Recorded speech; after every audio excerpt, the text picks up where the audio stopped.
Plot summary of Redemption Road by Elma Shaw.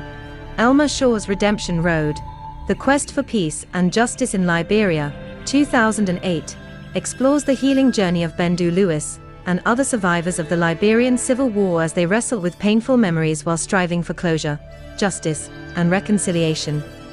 The story, largely centered on Bendu, unfolds during Charles Taylor's administration, a time when Liberians were still grappling with the lingering scars of conflict. At the outset, we meet Bendu Lewis, a woman in her late 20s. Her family is holding a memorial to mark 10 years since the death of Granny May, who had perished in Charlu town during the war. Bendu, who was with her grandmother at the time, provides vivid details of her passing, but hides the truth from her relatives. Haunted by guilt and silenced by her own war experiences at Juluma camp, where she endured atrocities and also participated in disturbing acts, she cannot bring herself to disclose the whole story. Nearly a decade later, Bendu continues to live under the weight of trauma. She now directs an NGO, Peace in Practice, dedicated to rehabilitating other war victims, yet she herself remains emotionally bound by her past. Everything changes when she unexpectedly encounters Commander Cobra, now living under the name Moses Vani, the very man responsible for much of her suffering in Juluma. This meeting triggers recurring nightmares and reopens old wounds.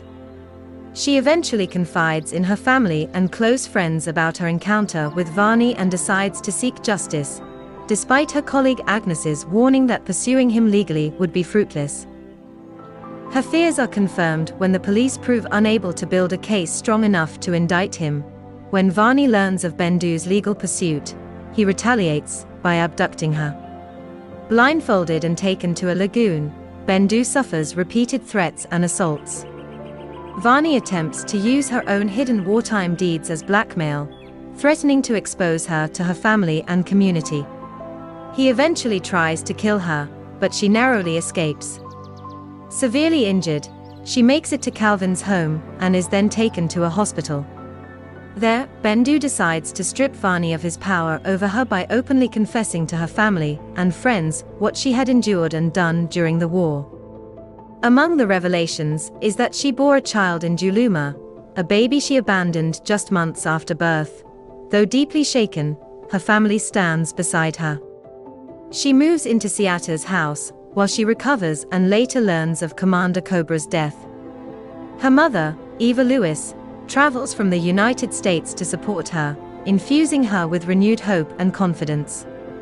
Eva reassures Bendu that her lost daughter might still be found and begins preparing her emotionally for motherhood once again. Meanwhile, Calvin and Agnes strengthen their support, staying by her side. This act of confession marks the beginning of Bendu's true journey toward redemption. She later embarks on a search for her daughter, and with the help of the International Committee of the Red Cross, they are finally reunited. She also investigates her brother Benji's death during the 1980 coup d'etat, learning that his sacrifice as a young boy had preserved the lives of herself, Siata, and Calvin. To further cleanse herself of lingering pain, Bendu writes a symbolic letter addressed to those who harmed her during the war, releasing her bitterness. Other characters also find their own paths to healing. Calvin achieves closure when he covers the Sierra Leone War Crimes Tribunal in Freetown and later establishes a scholarship program for Liberian children, shedding his earlier detachment from the plight of his people. Temne pursues her healing by writing to the mother who once betrayed her to soldiers. She bravely discloses her HIV-positive status, and with the help of Peace in Practice, embraces her condition while becoming a peer counselor, channeling her struggles into uplifting others. Siata, on her part, finally confronts the realities of life in a post-war Liberia after witnessing fresh violence in Gardnersville. She also severs ties with her unfaithful husband, Terence, choosing independence over silent endurance.